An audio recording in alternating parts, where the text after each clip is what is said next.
Mwaramutse abana, Yesu ashimwe cyane. Twongeye gushima Imana ko yaduhaye amahirwe yo kongera guterana uyu munsi wo ku cyumweru.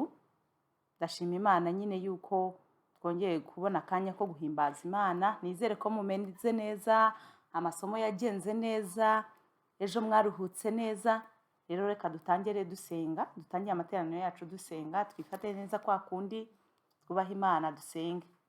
Mwami Yesu turagushimira cyane, tugushimiye ku bw'aka kanya, tugushimiye nk'abana batoya ko duhaye umwanya wo gusenga, tugushimira uburyo waturinze iki cyumweru cyose, twongera kwibuka uwo uriwe kuri twebwe, twongera kwibuka mwami imirimo itangaje wakoze. Mwami Yesu Kristo, komeza guhabwa icyubahiro mu mitima yacu. Reka akanwa kacu mwami, akanwa k'abana bato kature yuko uri umwami, mwami, kandi tubashe kubona imirimo yawe itangaje mu buzima bwacu. Urakoze kuko uri Imana igira neza, mu izina rya Yesu umwami wacu, amen. Tuvuye mu mwanya wo gusenga rero, tugiye guhimbaza Imana. Twese aho turi duhaguruke duhimbaza Imana. Muriteguye? Okay. Tugiye guhimbaza Imana muri ako karirimbo mugiye kubona. Imana ibahe umugisha. We would like you to rise to your feet and join us as we worship Jesus.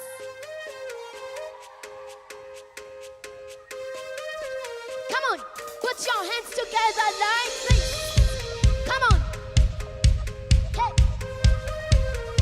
Let's sing together. You have given me a reason, so I'm singing my praises to you. You have lifted Everybody. Come on. So I'm singing my praises to you. Let's sing it out.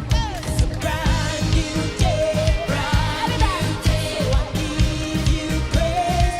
Everybody jump, jump. All for you, Lord, it's all for you.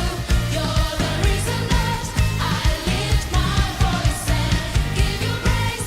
Lord, I give you praise for the things you do. 'Cause there's Everybody jump, jump. Come on. There's nobody like you. There's nobody like you. You got me singing and rejoicing, overflowing with praises to you. Now I'm living in your freedom. Your freedom, Come on. overflowing with praises to you. Woo. It's a brand new day, brand new day. So I give you praise. Everybody jump, jump. All for you, Lord, it's all for you. You're the reason that I lift my voice and give you praise. Lord, I give you praise for the things you do. 'Cause there's Everybody jump, jump. there's nobody like you. There's nobody. Everybody like this. Are we ready to dance this move together? There's nobody like you.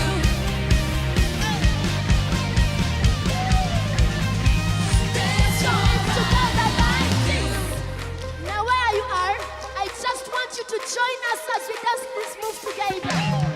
It's a brand new day, brand new day. So I give you praise. Give you praise. It's a brand new day.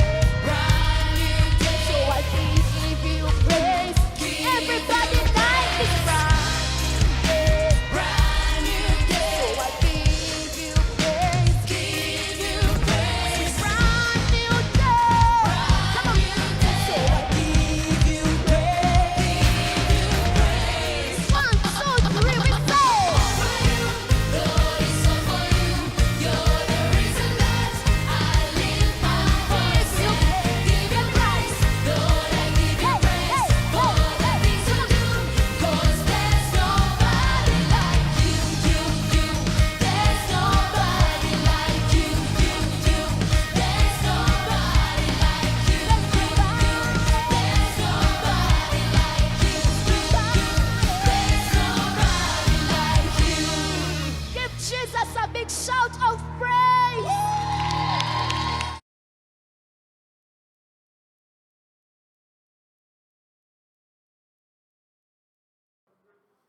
Yesu ashimwe cyane. Tuvuye mu mwanya wo guhimbaza Imana. tugeze muri wa mwanya twicara tugatuza tukumva ijambo ry'Imana. Reka rero turebe ijambo ry'Imana uyu munsi tugiye kwiga. Turarisanga muri ibyakozwe n'intumwa ibice 11 ku murongo wa 19 kugeza ku wa 24. Mwitonde mwifate neza, ndakeka hari abana bamaze kumenya gusoma. Nk'uko tujya dusoma ibyo mu ishuri, ndashaka ko mufatana Bibiliya noneho tukajyana tugasoma neza. Ariko mbere y'uko dusoma, ndashaka kubabwira umutwe w'ijambo uwo ari wo.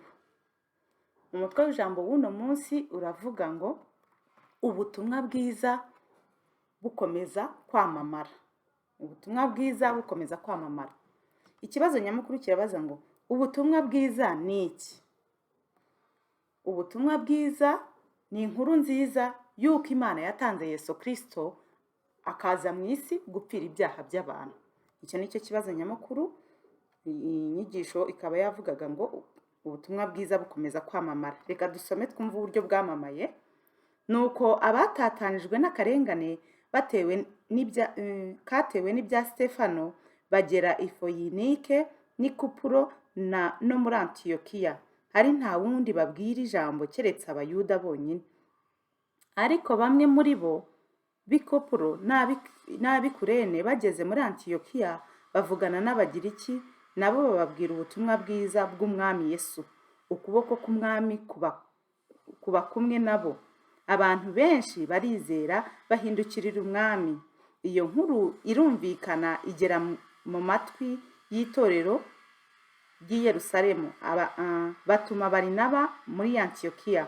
Asohoyeyo kandi abonye ubuntu bw'Imana aranezerwa.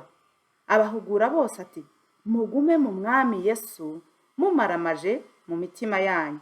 Kuko Barinaba yari umunyangeso nziza wuzuye Umwuka Wera no kwizera. Abantu benshi bongererwa Umwami Yesu. Haleluya! Imana ni nziza. Yesu ashimwe cyane. Tugiye kumva rero ino nyigisho. Ubushize nababwiye ukuntu Mwuka Wera yaje kuri twebwe, ukuntu bigenda.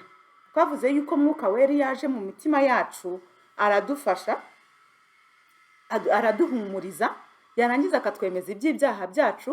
Yamara kutwemeza iby'ibyaha byacu akadushoboza kugenda dusa na Kristo, twarangiza tukabasha kubaho kubw'icyubahiro cy'Imana. Twabonye ukuntu Petero yabashije guhaguruka agahamya igihe Umwuka Wera wabamanukagaho, bakabasha kuvuga indimi zitandukanye. Babasha gushira amanga. Petero abwiriza ubutumwa bwiza abantu bose bari baje aho ngaho ku munsi wa Pentekote. Abantu 3,000 bizera Kristo. Twabonye ko ari umubare mwinshi. Ariko noneho ntabwo byarangiriye aho ngaho gusa. Nyuma yaho intumwa zarakomeje ziragenda kuko zari zimaze kuzura Umwuka Wera. Zikomeza kujya kuvuga ubutumwa. Kuko mu byakozwe n'intumwa igice cya mbere umurongo wa 8, Yesu yari yababwiye ati, muzahabwa imbaraga Umwuka Wera nabamanukira, muzaba abagabo bo kumpamya uhereye i Yerusalemu, i Yudaya yose, i Samariya no kugeza ku mpera y'isi. Noneho bari barimo gusohoza ibyo ngibyo Imana yababwiye cyangwa se Yesu Kristo yababwiye. Bakomeza kuvuga ubutumwa, bakomeza kubwira abantu ubutumwa bwiza. Ntago babyihereranye gusa ngo bumve yuko iby'Imana yabakoreye ari byiza bagomba kubyihererana, ahubwo babashije kugenda bajya kubwiriza ubutumwa bwiza. Kugeza aho intumwa imwe yitwaga Stefano yapfuye, bakayica bayijije yuko ikunda Yesu ibaze. Barayica, ariko abantu ntago baretse kuvuga Yesu. Bakomeje kumwamamaza, ahubwo noneho bavuye i Yerusalemu bajya no mu bindi bihugu bituranye nabo. Noneho bituma n'abanyamahanga babasha kumenya ubutumwa bwiza. Baragenda barabwiriza.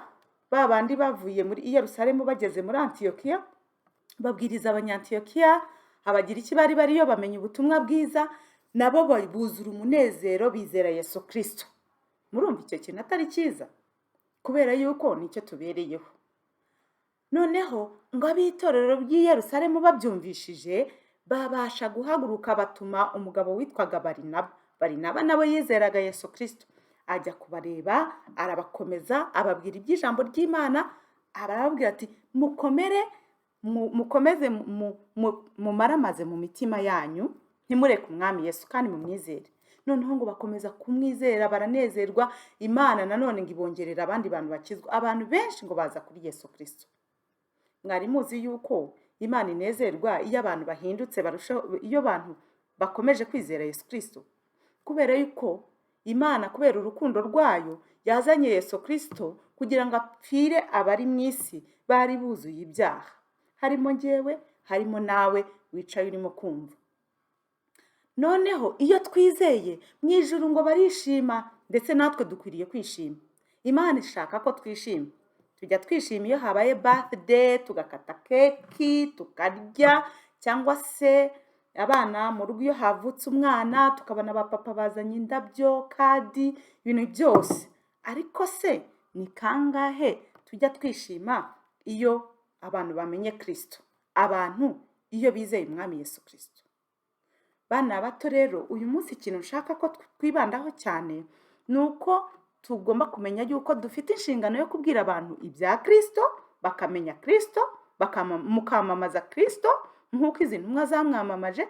Ariko ntibirangirire aho. Twabona yuko hari urimo kugenda ahinduka asa nka Kristo cyangwa yizera Kristo, nabwo tukanezerwa, tugaserebura nk'uko tujya tubivuga. Tugaserebura kubera yuko umuntu yizeye Yesu Kristo avuye mu byaha, atazarimbuka. Icyo rero nicyo nshaka kugira ngo mbashishikarize twese hamwe nk'abana batoya, twumve yuko nyine tugomba kwamamaza ubutumwa nk'uko izi ntumwa zabwamamaje. Zo zabwamamaje ahandi, ariko noneho twebwe aho turi ku mashuri tugomba kubwira abantu ibya Kristo, aho turi twagiye mu mafete tugomba kubwira abantu ibya Kristo, kugira ngo mu byo twishimire yuko hari n'abantu barimo kwizera Yesu Kristo. Ndimo kubabwira ibyo ngibyo, hari urugero rutoya rw'umuntu wagiye kubwiriza mu bihugu bitari byageramo ubutumwa bwiza. Aragenda ajya kubwiriza ubutumwa bwiza. Ageze aho hantu ntago bizeraga Yesu Kristo, ariko akajya asaba abantu kugira ngo basenge byibuze aho hantu hazavemo abantu bizera Yesu Kristo. Abantu batangira gusenga. Batangiye gusenga, muri icyo gihe abantu benshi batangira kujya bagira amatsiko yo kumva ubutumwa bwiza.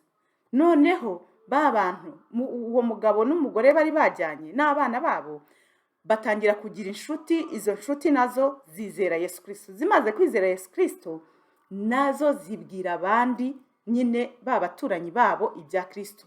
Uwo mudugudu cyangwa ako gace, abantu baho bose batangira kwizera Yesu Kristo. Murumva ukuntu bigenda bikwira? Ni ukuvuga ngo byatangiye ari gatonya, bikwira hose. Ubutumwa bukomeza kwamamara. Ngo byatangiriye ahantu hato, bigatangira ari iby'umuntu umwe cyangwa mu muryango wanyu, ariko bikagenda byamamara, cyangwa se ubutumwa bugenda bwamamara. Uyu munsi rero mureke twamamaze ubutumwa bwiza bwa Kristo. Mureke ntituvuge ibindi, ahubwo tuvuge yuko Yesu yaje akaza gupfira abantu kugira ngo bareke ibyaha, nibarangiza bamwizere. Imana ibahe umugisha.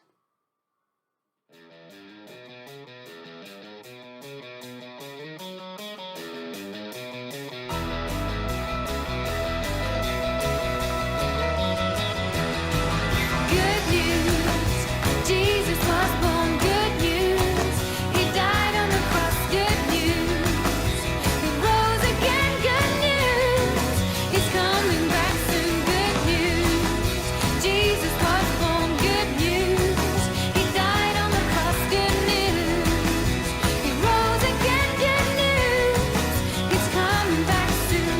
God sent Jesus, His only Son, to save me from my sin. He's the only one who can change my heart and make me His own.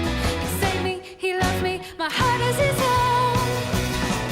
Good news, Jesus was born. Good news, He died on the cross.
Yesu ashimwe cyane. Tugeze muri wa mwanya w'ibibazo tubaza kugira ngo twumve niba twumvishije koko ibyo twari turimo kwiga.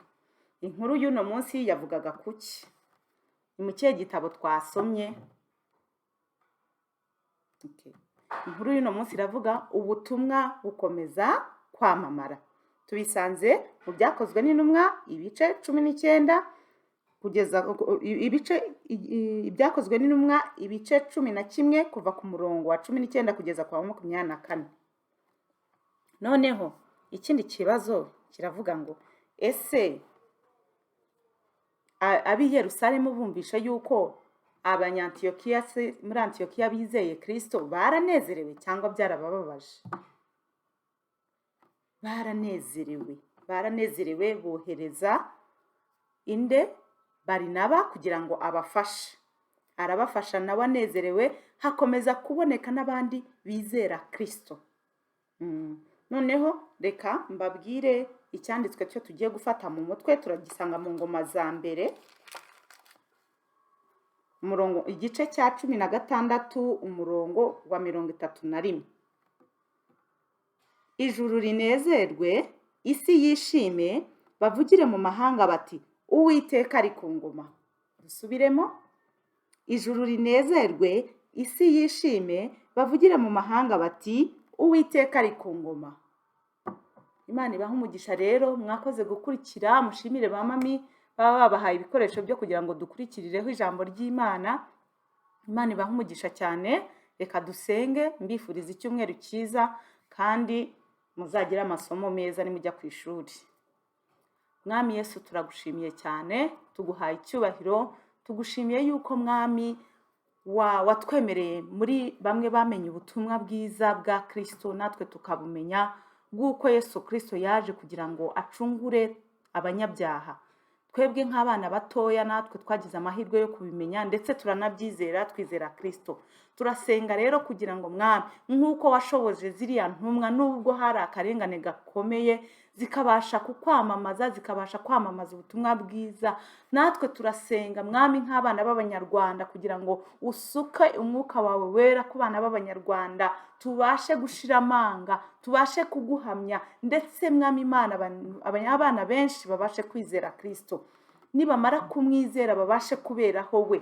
Papa turakwinyize kugira ngo bidushoboze. Genderera ingo z'Abakristo zose, abana bari mu ngo bose mwami, ubahe gukunda ijambo ry'Imana, ubahe gukunda gusoma ijambo, ubahe gukunda gusenga mwami. Ntago mwami Imana babyishoboza, usibye wowe wabibashoboza. Urakoze kuko uri Imana igira neza. Komeza kubafasha mu myigire yabo, abafite ibibazo mu bijyanye no kwiga, abarangara ubafashe, ubarinde kurangara, abarwaragurika ubakize mwami. Mana turagusaba kugira ngo ukuboko kwawe gukomeze kubana n'abana mu buryo bwose. Ni mu izina rya Yesu dusenze twizeye. Amen.